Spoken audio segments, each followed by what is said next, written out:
And welcome to another one of my videos. And in today's video, it's going to be more of an educational one. I want to talk about the difference between capital gains tax and VAT concerning coins. I get a lot of questions about this. It's more common than you think, and people certainly do trip up.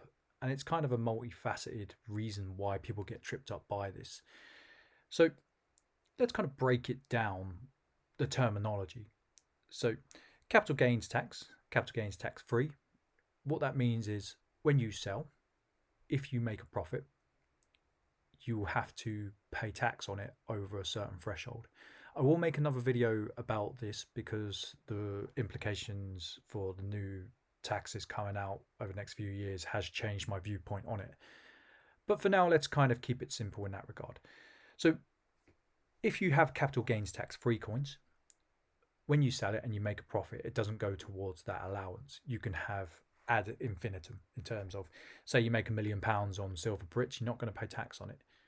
Good strategy, yeah? Works okay. I do believe it's a bit of a red herring. The reason I believe it's a bit of a red herring because I feel that it leads people down the path of avoiding coins that are probably a better investment case. But that's fair enough. So in terms of capital gains tax free coins, it's pretty much buy British. You buy Britannia's, sovereigns, etc. You're gonna come under that cover, and that's okay.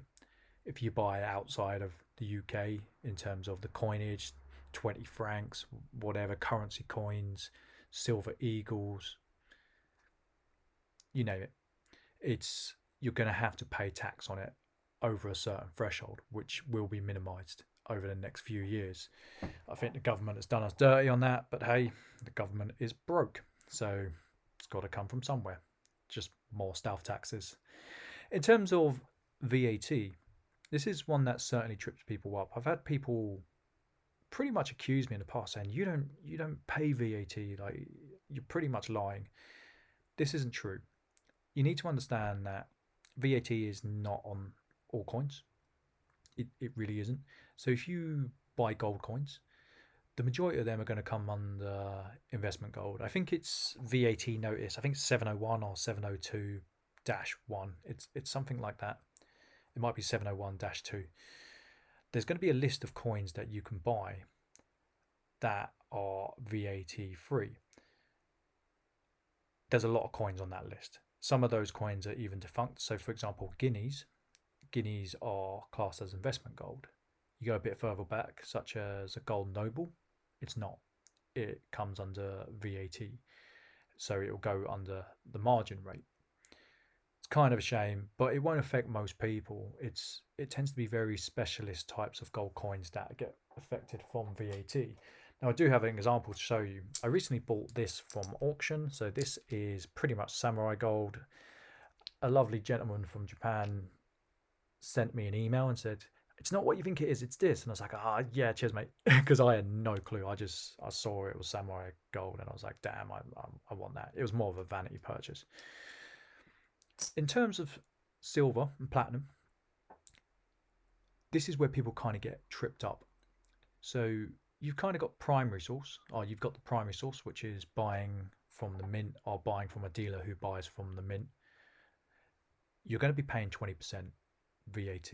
You're probably most likely going to be paying 20% VAT regardless of what you buy if you order from abroad, because it is notorious that you get taxed for things. The amount of issues I've had reclaiming VAT from HMRC over items that are VAT exempt, nightmare, absolute nightmare. So you're probably going to get hit with 20% regardless.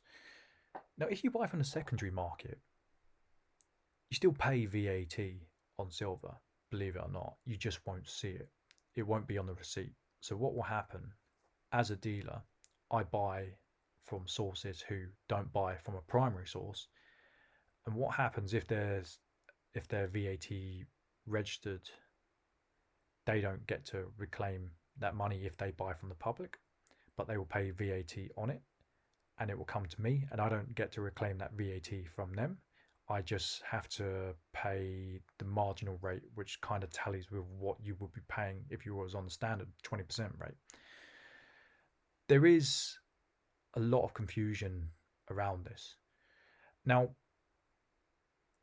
the terminology doesn't really matter whether it's VAT or not in terms of silver. It's more about how the market works.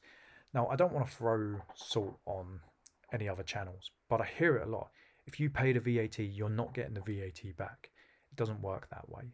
It really doesn't. What's going to happen is you're going to have, for example, say a silver Brit with VAT from one of the big popular dealers online might be £27. The secondary market might be £26. So if you were to buy at £27 and think, you know what, I made an impulse purchase, I don't really want these, what can I sell them for? You might get £26 out of them. You're not losing the 20%. It just doesn't work that way. The secondary market has a way of kind of balancing the price, and it tends to come underneath. And also it doesn't work in the sense that if you come to a dealer like myself, I will pay you £3 over an ounce. That's not a problem. If I'm paying £3 over an ounce, I'm selling that ounce for most likely 26, so it would be £6 over. Now the VAT I pay on that would be a sixth of my profits, so it would be 26 minus 23, left with £3. That's my margin, and then the tax man will take a sixth of that margin. Kind of complicated, isn't it? It is, and it isn't, but you just need to wrap your head around it. Do you want to be buying primary source VAT loaded silver? The reality is, no, you don't. You want to be buying on the secondary market because it's going to be slightly cheaper. But it doesn't mean you're going to take an absolute kicking if you buy it and then sell it straight away. You're just going to make a small loss on it. It's not going to be a massive one unless you take it back to another dealer who will pay you maybe spot. Don't do that. It's a very quick way to burn money. You might as well just set a light to £20 notes. Actually, don't do that. They're made of plastic. Probably bad for the environment. So, in terms of what you should buy, does it matter if you buy CGT free or if you buy coins loaded with VAT? It's a complex question.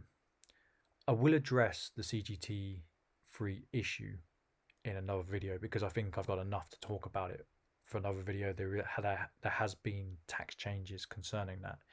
Now, in terms of the VAT argument, I have gone down the route of mainly stacking gold. There are reasons for it because as a businessman, I have to pay the VAT on silver. I tend to be working harder, but gold has smaller margins. I still maintain that you can make more money out of silver when it comes out new on certain coins such as semi-numi, but you want a balanced portfolio. So the VAT is not a problem. I wouldn't worry so much about it. You're not going to lose your house if you pay VAT on it. You just will have to wait longer for an extra hour. You have to wait for the silver price to go up. Now, if you're buying from me, ultimately you're still paying the VAT. It's just coming from my margin. Now, if you're buying peer-to-peer, you're not paying the VAT. You might be able to get it cheaper, but there's certain parameters that I have to use dealing as a business, and that just is what it is. Now, in terms of the CGT free side, I personally don't think it matters as much as people make out. Same with the VAT side. I don't think it matters as much as people make out. But you need to arm yourself with information to make the best out of your investments or your collection. You know, do you want to build up a collection over many, many years? You need to understand the shorter the time frame you have, the less it kind of matters in terms of CGT, and the more it kind of matters in terms of VAT. There's kind of a relation between it. Your downside is very high, or at least in my professional opinion, it's very high the shorter you go in terms of VAT, but it doesn't matter as much in terms of the CGT free side. I hope that's been of use. I hope that makes sense. It's a bit of a ramble, but it's just something I wanted to address because it's something I hear about a lot, and I think there's a lot of bad advice. Not that I'm giving you financial advice, but it's important that you understand what the different terminology is when you part with your hard-earned money. I hope you've enjoyed the video. I will make a video about the changes in the CGT free sphere from the government. Yet again, it's another stealth tax on the people. Is what it is. Take care, guys.